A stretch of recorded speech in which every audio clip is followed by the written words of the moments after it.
Good morning বন্ধুরা। তো অনেক দিন থেকে তোমাদেরকে বলছিলাম আমার শরীরটা ভালো না, অনেক অসুস্থ আমি। এর মধ্যে আমি ভিডিও করছি, লাইভ ভিডিও বানাচ্ছি, লাইভেও বসছি। কি করব বলো? তোমাদের সাথে তো একটু আমার করতেই হবে, তাই না? তোমাদের জন্য তো একটু কষ্ট করতেই হবে, কারণ কষ্ট করলেই ফল পাওয়া যায়। তো যাই হোক, আমি হসপিটালে যাচ্ছি, হসপিটালে গিয়েছিলাম আজকে। তো এখানে আমার ব্লাড দিয়েছি, ব্লাড দিয়ে যে মেডিসিন নিয়েছিলাম। তো ঘরে এসে একটু পনির, চিলি পনির বানাবো, বরের আবদার। তো এগুলো সব কেটে টেটে রেখেছিলাম, রাখার পর এই তো রান্নাতে চলে গেলাম, কারণ রেডি করতে অনেকটা টাইম লেগে যায়। তো এতটা তো আর দেখাতে পারবো না, মানে অনেক দেখাতে গেলেও লং হয়ে যাবে, অনেকটাই লং লং ভিডিও হয়ে যাবে। তাও আমি এডিট করে অনেকটা কমিয়েছি, তাও মোটামুটি ভালোই একটু লং হয়েছে। তো তোমরা প্লিজ একটু সময় আমাকে একটু দিয়ে আমার ভিডিওটাকে একটু দেখবে, আমাকে একটু লাইক কমেন্ট সাবস্ক্রাইব করবে। আশা করি তোমরা সবাই আমার পাশে থাকবে। তো যাই হোক, আমি তো রান্নাতে চলে গেলাম। তো এখানে আমি এই ক্যাপসিকাম, পেঁয়াজ আর টমেটো এসব সব দিয়ে একটু তেলে নাড়াচাড়া দিয়ে একটু নুন দিয়েছিলাম, দিয়ে ঢাকা দিয়েছিলাম মানে সিদ্ধ হওয়ার জন্য। তো মাঝে মাঝে মেসেজগুলো আসার আওয়াজ একটুখানি হয়তো আসতে পারে, তো আমাকে মাফ করে দিও।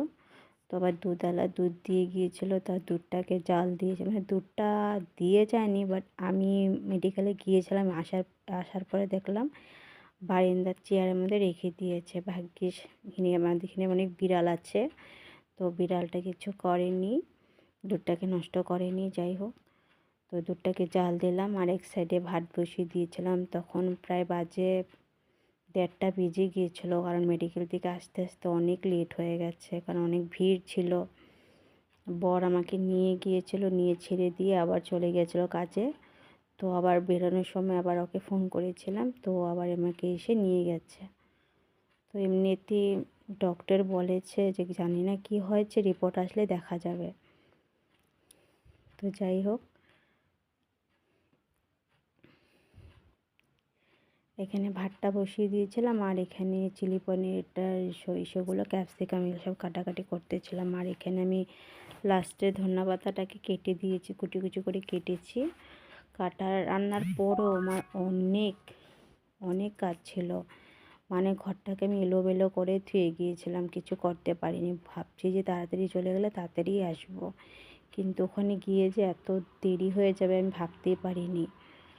নিজের ইচ্ছা তো গিয়েছি, পরের ইচ্ছাতে তো আসা হয়, তাই না? তো মেডিকেল তো আর আমার নিজস্ব কারণ নয় যে তাড়াতাড়ি আসতে পারবো। লাইন ধরতে হয় টিকিটের জন্য, আবার ব্লাড দেওয়ার জন্য আবার লাইন ধরতে হয়, মানে অনেকটাই লাইন ধরতে ধরতে মানে বেলাটা চলে যায়। তো তোমাদের সাথে কথা বলতে বলতে এদিকে আমার রান্নাটাও হয়ে গেছে, প্রায় হয়ে গিয়েছিলো। আর এই যে গ্লাসে যে একটা কাপে একটা গুলিয়ে দিয়েছি, ওটা আমি কর্নফ্লাওয়ার দিয়েছিলাম একটু ঠিক ঠিক হওয়ার জন্য। তোমরা সবাই জানো, বলার কিছু নেই। তো এদিকে আমার ভাতটাও হয়ে যাচ্ছিলো, তারপর ভাতটাকে আমি ঝরি টরি দিয়ে আসলাম, আর দুধটা বসিয়ে দিয়েছিলাম। এখানে আমার সবজিটাও হয়ে গেছে। তারপরে সকালে আমি কিচ্ছু খেয়ে যাইনি, কারণ ব্লাডটা দিতে হলে তো কিছু খেতে নিই। তো আমার মানে মাথাটা এত যন্ত্রণা করতেছিল, মানে বললাম না শরীরটা অনেকটাই অসুস্থ আমার। তো এদিকে একটু চাও বসিয়েছিলাম খাওয়ার জন্য, আর এত ঠান্ডা পড়েছে মানে বলার মতো না। তো আমি এখানে দুধটা দিয়ে চাটা বসিয়ে দিয়েছিলাম, আর এখানে বানাচ্ছিলাম একটুখানি শাক, 2-3 মোটা শাক আছিল, পালং শাক। তো পালং শাকটাকে একটু ভাবছি বানিয়ে দিই, বেগুন টেগুন দিয়ে একটু সবজি দিয়ে বানালে খুব ভালো লাগে, ঘেঁটের মতন। তো এখানে আমার দুধটাও জাল হয়ে যাচ্ছিলো, আর এখানে চাটা প্রায় হয়ে গেছে, মানে একটু তাড়াতাড়ি স্পিডে দিয়েছি। মানে এখানে আমার অনেক খিদাও পেয়ে গিয়েছিলো, মানে কিছু খেয়ে যায়নি। আর বরমশাই সকালে খাওয়াটা খেয়ে গেছে, আমি আর খাওয়া হয়নি, সকালে চাটাও খাইনি। তো এখানে সবজি কাটতে কাটতে আমার এবার এখান দিয়ে চা বানিয়েছি, চার কথা মনে নেই। প্রায় চাটা ঠান্ডাই হয়ে গিয়েছিল। তো আমি টেনশনে আছি যে জানি না রিপোর্টে আবার কী না কী আসে, কারণ আজকাল তো বেমারের মা বাপ নেই, কি না কী হয়ে যায়। আর এই শাকটা অনেক দিনের ছিল, 1-2 দিন হয়ে গেছিলো, পেকে গেছে কতগুলো পাতা। তো বেছে বেছে রাখছিলাম, আর এখানে দুধটা প্রায় জাল হয়ে গেছে। তো ডগাগুলাকে রেখে দিয়েছিলাম, আমাদের চচ্চড়ি খেতে খুব ভাল লাগে। তো রেখে দেওয়ার পর এই যে শাকগুলাকে ধুয়ে টুয়ে যেন কুচু কুচু করে কাটছি। তো বড়মশাই ফোন করেছিল মাঝখান দিয়ে, তো আমি বললাম যে না, রান্না হয়ে গেছে প্রায়, তুমি আসতে পারো। তো হোটেলে খাওয়া দাওয়া করে না, কারণ অনেক প্রবলেম হয়ে যায় হোটেলের খাবার। বুঝতেই তো পারো না যে হোটেলের খাবার কতটাই বাজে। অনেকে শখ করে খায়, কিন্তু পরে বোঝা যায় যে বেমার আজার কী। আমি তো অ্যাকচুয়ালি বাইরের কোনো খাওয়া মানে খাই, ফাস্টফুড খাওয়া কিছু কিছু খাই, কিন্তু আমি হোটেলে ভাত টাত এসব খাই না। শুনি যে এসব একটা জিনিসকে বারবার করে রান্না করে মাছগুলো আগে থেকে ভেজে রাখে। তো এখানে আমি শাকটা বসিয়ে দিয়েছিলাম। তো শাকটা আমি আগে বানাতে পারতাম, আমার মা বলেছে যে ভাত বানানোর আগে শাক বানাতে বলে নিই, তার জন্য ভাতটা আগে বানিয়েছিলাম আর শাকটা বানিয়েছি পরে। তো ওখানে একটু চালের গুঁড়ি দিয়ে দিয়েছিলাম, একটু নুন দিয়েছিলাম। তো চালের গুঁড়িটা দিলে আপনার ঠিক টাইপের হয়, একটু ভারী ভারী টাইপ হয়ে যায়। দেখো এরকম টাইপের শাকটা বানিয়েছি। শাকটাও প্রায় হয়ে গিয়েছিলো। তো রান্না টান্না কমপ্লিট করে চলে গেলাম আরেক পর্যায়ে। তো গ্যাস ট্যাস এগুলো ভালো করে মুছে জায়গাটাকে ক্লিন করে রেখেছি। আর ফিল্টারে জল ছিল না, ফিল্টারেও জল দিলাম।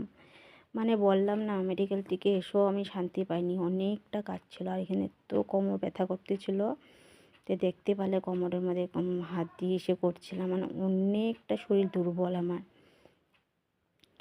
তো এখানে একাই ঘরে একাই কাজ, আর কি করব। তো এই যে ফিল্টারে কম জল টল দিলাম, পরে বেসিন একটু বাসন ছিল সকালের যে খাওয়াটার বাসন, তো ফিল্টার জলটা কমপ্লিট করে দিয়ে যাওয়ার বাসনটা ধুতে লেগে গেলাম। তো বাসন টাসন ধুয়ে মানে ঘরটার পরিস্থিতি অনেকটাই খারাপ ছিল, সকাল সকাল চলে গিয়েছিলাম, তো তার জন্য মানে সব কামে ছেড়ে চলে গিয়েছিলাম যে তাড়াতাড়ি যাই তাড়াতাড়ি আসবো, কিন্তু কে জানে এত লেট হয়ে যাবে। আমি চলে গিয়েছিলাম 10টা নাগাদ গিয়েছিলাম, এই আস্তে আস্তে আমার 1:30টা বেজে গেছে। তারপর আর কি করব, ঘরের কাজ তো করতেই হবে, তাই না? শরীর যতই খারাপ থাকুক সবাই বুঝবে, কিন্তু ঘরের পরিস্থিতির কথা আমার নিজেরই বুঝতে হবে। তো আবার এখানে বড়মশাই খেতে আসবে, তো তাড়াহুড়ো লাগছে আমার।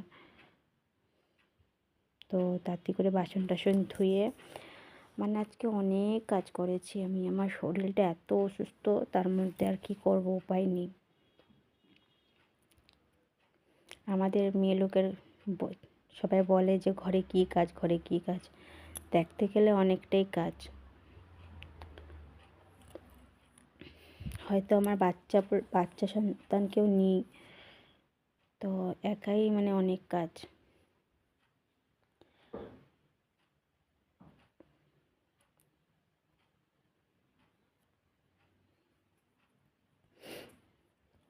বাসন টাসন কমপ্লিট হয়ে গেল, পরে গেলাম একটু ঝাড়ুটা দিয়ে ঘরটা একটু ঝাড় দেওয়ার জন্য, কারণ সকালে একবার ঝাড় দিয়ে গিয়েছিলাম, ঝাড়টা দিয়ে মুছে টুছে গিয়ে দিয়েছিলাম। আর আমি পুজোটা দিইনি, পূজাটা আমার বর দিয়েছিল, তার জন্য একটা ভার কমে গেছে, একটা ভার কমিয়ে দিয়েছিল আমার বর।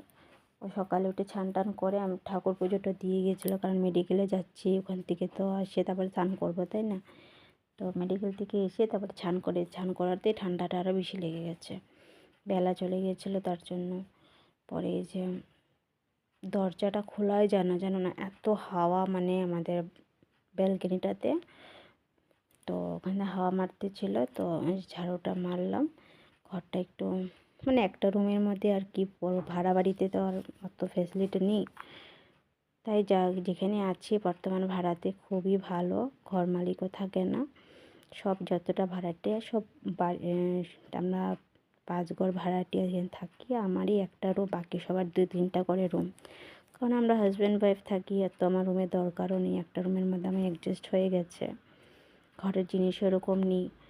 তো ওই যে ব্যালকনিটাকে একটু ঝাড় মারতেছিলাম, যে কাপড়গুলো ধুয়ে গিয়েছিলাম না, ওটার জলগুলো পড়েছিল বলে কাপড়গুলো এখানে দিয়ে ধুয়েছিলাম। আর ওই যে চেয়ারগুলো আমাদের একটুখানি দেখুন কী হাওয়া মারছিল, মানে কী বলবো, যে ঘরটা ঝাড় মারে আবার এসে দেখলাম এখানে দুনিয়ার চেয়ারের মধ্যে কাপড়গুলো। এই যে কাপড়গুলো দেখছো না, এগুলো সব আমার ধোয়ার কাপড়, ধুতে হবে।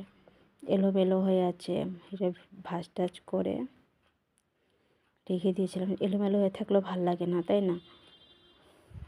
সব পাঁঠার মাংস, মুরগির মাংস সব এখানে, মানে এগুলো করতে করতে না তো হরান লেগে গেছিলো, পরে আর বাদ দিয়ে দিয়েছি, আর করিনি। কয়েকটা ভাঁজ করে রেখে দিয়েছিলাম, মানে ইচ্ছেই করলো না, শরীরটা মানে এত খারাপ লাগছিলো। তো এই যে কাপড়গুলো ভাঁজ করা হয়েছিল। তো আমার ভিডিওটা যদি তোমাদের ভালো লাগে তো একটু আমাকে লাইক কমেন্ট শেয়ার করবে। Bye bye.